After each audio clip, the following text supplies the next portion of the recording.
এক রাখাল ছিল, তার নাম গোপাল। একদিন গোপাল মাঠে গরু চড়াচ্ছিল।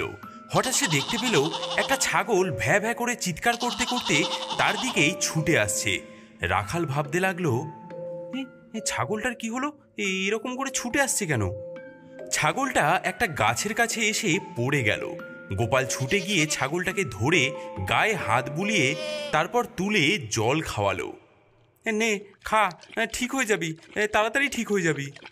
ছাগলটা মায়া মায়া চোখে গোপালের দিকে তাকিয়ে ভ্যা ভ্যা করে ডাকতে লাগলো। মনে হলো ছাগলটা কোনো কিছু বলতে চায়, কিন্তু বলতে পারছে না। আরে আমার বাড়ি যাবি? চল চল আমার বাড়ি চল, আমার গরুর সাথে থাকবি। গোপাল গরুগুলোর সাথে ছাগলটাকে বাড়ির দিকে নিয়ে যাচ্ছিল। হঠাৎ গরুগুলো ডাকতে ডাকতে এদিক ওদিক দৌড়াতে শুরু করলো। গোপাল গরুগুলোর পেছনে ছুটল। অনেক কষ্টে গরুগুলোকে দড়ি দিয়ে বেঁধে বাড়িতে নিয়ে গেল, সাথে ছাগলটাকেও নিয়ে গেল। গোয়াল ঘরের সামনে ছাগলটাকে বেঁধে গরুগুলোকে গোয়াল ঘরের ভেতরে রাখল। তুই থাক এখানে। মা, ও মা, খেতে দাও। হ্যাঁ চলে আয়, রান্না হয়ে গেছে। রাখাল খেয়ে দিয়ে একটু বিশ্রাম নিচ্ছিল। সেই সময় তার কয়েকজন বন্ধু তাকে ডাকতে এলো। গোপাল, এই গোপাল, কোথায় গেলি রে? গোপাল ঘরে বিশ্রাম নিচ্ছে। মাসিমা, গোপালকে ডেকে দিন তো একবার, খুব দরকার আছে ওর সঙ্গে। গোপালের মা গোপালকে ডেকে দিল। গোপাল ঘর থেকে বেরিয়ে এলো। কিরে, কি হলো? খবর শুনেছিস তুই? কিছু খবর শুনেছিস কি আমাদের গ্রামের? কি খবর রে? আমাদের গ্রামে একটা ডাইনি এসেছে, সকলের বাড়িতে হানা দিচ্ছে সে। তাই নাকি? হ্যাঁ রে, জানিস ডাইনিটা যখন তখন রূপ বদলাচ্ছে, খুব সাবধান। সে কি? কোথায় কোথায় গেছে সে? আরে দুদিন ধরে ভোম্বলের বাড়িতে এসেছিল, ভোম্বলের মাসি সেজে। ও বাবা, সে কি রে? হ্যাঁ রে, ভোম্বলদের বাড়িতে এত এত করে রোজ রোজ খাচ্ছিল। কি করে ধরতে পারলো যে ও একটা ডাইনি? আরে শোন, আমি বলছি, একদিন হঠাৎ ওর মাসি কাশি থেকে এসে হাজির হয়েছে। তারপর সেই সময় নকল মাসি মানে ডাইনি ঘরে বসে পেট পুড়ে ভাত, তরকারি, মাছ, মাংস খাচ্ছিল। কি রে, তোরা সব কোথায় গেলি? কে? দিদি তুই? হ্যাঁ রে, অনেক দিন তোর বাড়িতে আসা হয়নি, তাই কাশি থেকে ফিরে ভাবলাম অনেক দিন তোর কাছে থাকবো। কিন্তু তুই আমার দিদি হলে, যে আমার বাড়িতে দুদিন ধরে রয়েছে, এখন ঘরে বসে খাচ্ছে, সে কে? ও মা, আমি তো এখনই এলাম, দুদিন আগে কে এসেছে? ওরে, আমি তো নিজের দিদি। ও তাহলে অন্য কেউ, মায়াবী। চল তো দেখি আমি সেজে কে এসেছে। তারপর সবাই মিলে ঘরে ঢুকে দেখলো আর অবাক হয়ে গেল। এ কি, ঘরে যে খাচ্ছিল সেই মাসি কোথায় গেল? নেই তো, খাবারগুলো থালায় পড়ে আছে। সেই মায়াবী ডাইনি ভ্যানিশ। ওমা, সে কি রে? তারপর আমাদের গ্রামের নীলুর খবরটা শুনিসনি?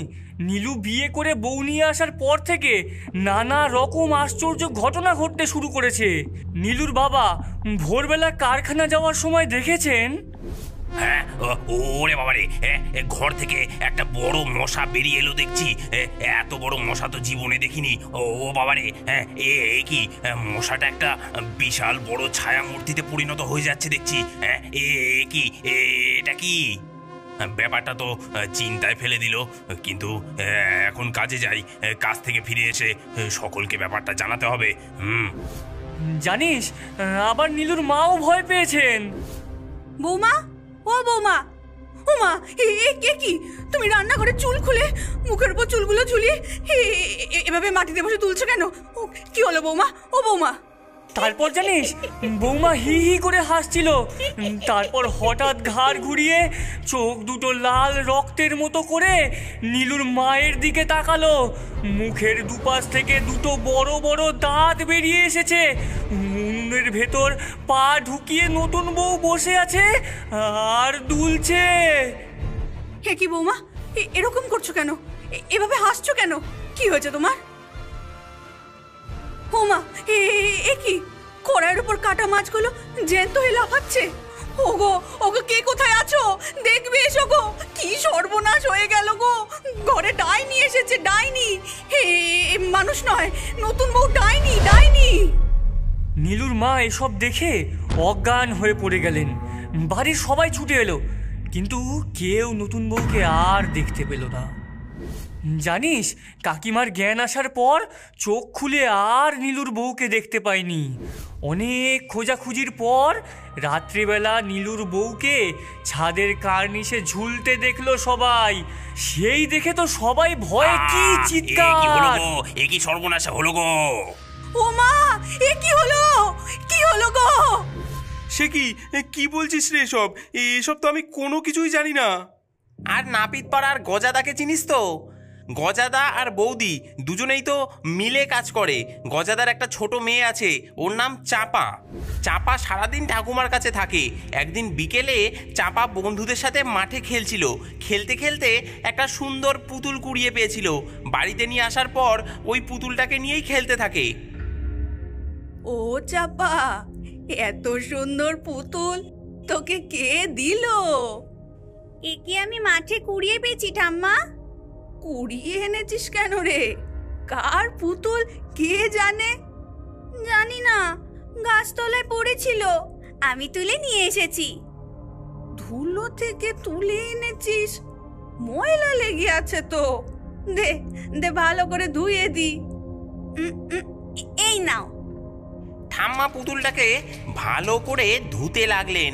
এমন সময় কার যেন একটা আওয়াজ শোনা গেল। ওরে বাবা, ও শীত করছে রে। ওরে বাবা, এত ঠান্ডা জল দিস না। ঠাম্মা তো বুড়ি মানুষ, ভালো করে চোখে দেখতে পায় না।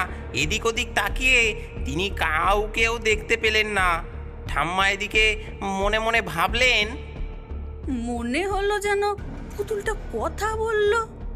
এখানে তো আর কেউ নেই। ঠাম্মা পুতুলটাকে ধুয়ে এনে সে আবার চাপাকে দিয়ে দিল। গজা আর ওর বউ কাছ থেকে এসে দেখলো মেয়ে মন দিয়ে পুতুল নিয়ে খেলছে। চাপা, এই পুতুলটা তোকে কে দিয়েছে? আমি মাঠ থেকে কুড়িয়ে পেয়েছি। কার পুতুল কে জানে? কেন কুড়িয়ে এনেছিস? যা ফেলে দিয়ে আয়। না না, আমি এই পুতুলটা নিয়ে খেলবো। ঠাম্মা পরিষ্কার করে ধুয়ে দিয়েছে, আমি পুতুলটাকে ফেলবো না। ঠিক আছে, এখন যা পড়তে বস। এখন পুতুলটাকে আমি টেবিলে তুলে রাখছি। চাপা তো মন দিয়ে পড়াশোনা করতে লাগলো। পড়াশোনা হয়ে যাওয়ার পর কিছুক্ষণ পর ওর মা ওকে ডাকতে লাগলো। চাপা, খাবি আয়।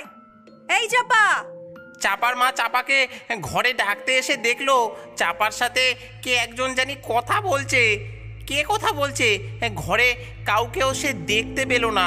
চাপা তো একা একাই পুতুল নিয়ে খেলছে। তাহলে মেয়ে কার সাথে কথা বলছে? এই চাপা, তোকে খেতে ডাকছি না, আর তুই এখানে পুতুল নিয়ে খেলছিস? কার সাথে কথা বলছিস? এই তো পুতুলের সাথে কথা বলছিলাম।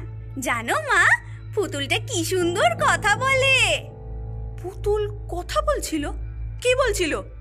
ও বলছে, এই চাপা, আমার শীত করছে, তোর ঠাম্মা অনেক জল দিয়ে আমাকে ধুয়েছে। পুতুল এই কথা বললো? মিথ্যে কথা বলতে শিখেছিস? হ্যাঁ? না না মা, আমি সত্যি বলছি, পুতুল বললো। এই এই তুই পুতুলটা এখানে রাখতো, রেখে দে। আর এই পুতুল দিয়ে একদম খেলতে হবে না, অনেক রাত হয়েছে। আয় আয়, খাবি আয়। চাপার মা পুতুলটাকে আলমারির ওপর তুলে রেখে চাপাকে নিয়ে রান্নাঘরের দিকে যাচ্ছিল। হঠাৎ এমন সময় কে যেন বলে উঠলো, কি রে, আমায় খেতে দিবি না? আমার তো খিদে পেয়েছে। চাপার মা তো চমকে উঠলো। ঘুরে তাকিয়ে দেখলো পুতুলটা ওদের পেছন পেছনে হেঁটে আসছে। হে কি, আমি তো পুতুলটাকে আলমারির উপরে তুলে রাখলাম, এ নেমে এলো কি করে? পুতুলটাকে ধরে ছুঁড়ে উঠোনে ফেলে দিল চাপার মা।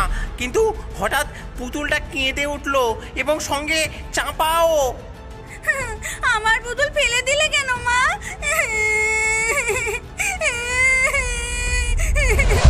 গজা ঘরে ছিল, সে কিছুই জানে না। মেয়েকে কাঁদতে দেখে সে বলল, আহা, আরে মেয়েটাকে রাতের বেলায় কাঁদাচ্ছ কেন? আরে দাও না পুতুলটা। দাঁড়া চাপা, আমি এনে দিচ্ছি। না না, ওই পুতুলটায় হাত দিও না। কেন? হ্যাঁ, কি হয়েছে? গজা পুতুলটাকে উঠোন থেকে তুলতে গিয়ে দেখলো পুতুলের হাত পা ছিঁড়ে গেছে। ইস, পুতুলটার হাত পা ছিঁড়ে গেছে তো। এই নে চাপা তোর পুতুল, কাল আমি সেলাই করে দেব। চাপা ছেঁড়া পুতুল নিয়েই খেলতে বসলো। চাপা নিজে খাচ্ছে আর পুতুলটাকে খাওয়াচ্ছে। এই দৃশ্য দেখে চাপার মা, বাবা, ঠাম্মা সবাই তো হতবাক। পুতুলটা সত্যি সত্যি খাচ্ছে। কি? ওরে বাবা রে, এই পুতুলটা মনে হয় তান্ত্রিকের। কত রকমের অলৌকিক কাণ্ড দেখছি। চাপা চাপা, পুতুলটাকে তুই ছুস না। গজা খুব সাহসী, ও তাড়াতাড়ি করে পুতুলটাকে তুলে নিয়ে দৌড়ে জানালার কাছে গিয়ে জানালার পাশে ঝোপের মধ্যে ছুঁড়ে ফেলে দিল। তারপর সবাই শান্তি পেল। নিশ্চিন্ত হয়ে সবাই খেয়ে দিয়ে শুয়ে পড়ল। কিন্তু মাঝরাতে হঠাৎ চাপার মায়ের ঘুম ভেঙে গেল। ভয়ে আঁতকে উঠল সে। একই পুতুলটা চাপার পাশে শুয়ে আছে। গজাকে আস্তে আস্তে ঘুম থেকে ডেকে চাপার মা বলল, ওই দেখো, ওই জাদু পুতুল আবার এসেছে। হ্যাঁ, সে কি? কই কই দেখি। গজা দেখলো চাপার পাশে শুয়ে হিহি করে হাসছে সেই পুতুল। কি সর্বনাশ! কি সর্বনাশ! এর একটা ব্যবস্থা করতেই হবে। গজা পুতুলটাকে এবার একটা বাক্সে ভরে নিল। তারপর দূরে একটা পুকুরে গিয়ে ফেলে দিয়ে এলো। তারপর ভোর হলে গজা গ্রামের কালী মন্দিরে গিয়ে ঠাকুরমশাইকে গিয়ে সব জানালো। ঠাকুরমশাই ওদের বাড়ির 4 জনের জন্য 4টে রক্ষা কবচ দিলেন এবং বললেন, এই নাও, লাল সুতোয় বেঁধে এই কবজ তোমরা গলায় পরে থাকবে। কোনো ডাকিনি, ভূত, পেতনি কিচ্ছু করতে পারবে না। এইভাবেই গজাদা আর তার বাড়ির সবাই ওই ডাইনির হাত থেকে কোনো রকমের রক্ষা পেয়েছিল। গোপাল বন্ধুদের কাছ থেকে এইসব কথা শুনে বড় চিন্তায় পড়ে গেল। সেদিন রাত্রেবেলায় গোপাল যখন ঘুমোচ্ছে, এমন সময় গরুদের আর্তনাদে তার ঘুম ভেঙে গেল। সে লণ্ঠন হাতে নিয়ে বেরিয়ে আসলো। গোপাল গোয়াল ঘরের দিকে এগিয়ে গেল। এগিয়ে গিয়ে দেখলো, একই একটা গরুকে কে যেন টেনে নিয়ে এসে গোয়ালের বাইরে অর্ধেক খেয়েছে। তার দেহ ছিন্ন ভিন্ন অবস্থায় পড়ে আছে, কিন্তু ছাগলটা যেমন বাঁধা ছিল তেমনই রয়েছে। ডাইনিটা ছাগলের সামনে দিয়ে গোয়াল ঘরে ঢুকে গরু টেনে এনে খেলো, অথচ ছাগলটাকে তো খেলো না। আশ্চর্য! পরের দিন রাতে গোপালের ঘুম আসছিল না। সে বিছানা থেকে উঠে বাড়ির বাইরে এসে বসেছিল আর হুকো টানছিল। হঠাৎ সে দেখলো ছাগলটা আস্তে আস্তে একটা বড় ছায়া মূর্তি হয়ে গেল। তারপর মূর্তিটা এদিক ওদিক দেখে নিয়ে গোয়াল ঘরের দিকে গেল।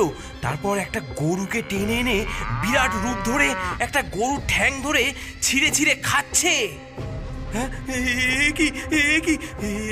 কি সর্বনাশ! হ্যাঁ,